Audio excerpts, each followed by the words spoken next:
Hi, my name's Adam Fox, and I'd like to thank Rabbi Nick for asking me to do one of the thoughts for the day. I'm coming to you from St Thomas's Hospital here in central London, which is where I work. And for those of you that don't know me, I'm a professor of paediatric allergy. I've worked at Guy's at St Thomas's for 14 years, but one of my other roles here is as the commercial medical director, so essentially acting as the deputy medical director for the trust.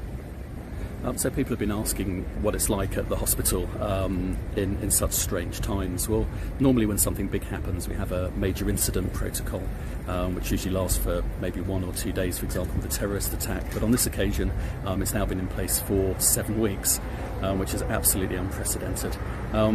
Essentially, it's a military-style command and control structure. You have a central tactical command that will make the big decisions around closing wards and instead replacing them with ITU beds, redeploying staff. We've got over 17,000 staff at Guy's and St Thomas's, so it's a really big operation here. Underneath that tactical command, we have a group of tactical groups which are, for example, things like intensive care, the emergency department for PPE, personal protective equipment. So one of those groups is for pathology, and that's the one that I've been leading over the last 7 weeks. And we're responsible for making sure that all the tests are available for not just all the things that normally have to be tested for, but of course all the COVID tests, and making sure that there's enough tests available in the right places at the right time for the right people, and that they're being interpreted correctly, and all the other issues around that.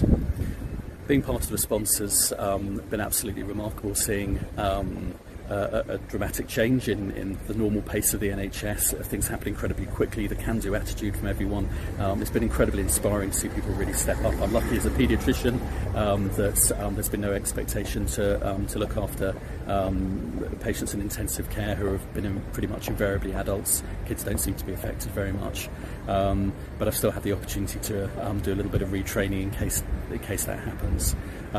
Thankfully now that's looking less and less likely as we're seeing a marked decrease in the number of patients coming through the doors.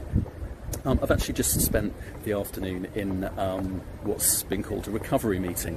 So 4 or 5 hours with all the other key clinicians, just talking about how things are going to be in the next phase, the stabilisation phase, as things have started to calm down. One of the key messages that comes across all the time is how important it is that we don't just go back to how things were before, because certainly in the NHS things weren't great before. We weren't coping very well. There are a lot of problems, a lot of people waiting too long for things, and actually many of the things we've been trying to achieve over the last few years, for example moving away from face-to-face outpatient appointments and instead towards appointments by Skype or by telephone, have been really, really difficult to do, but suddenly in the space of 3 weeks everybody's doing them that way.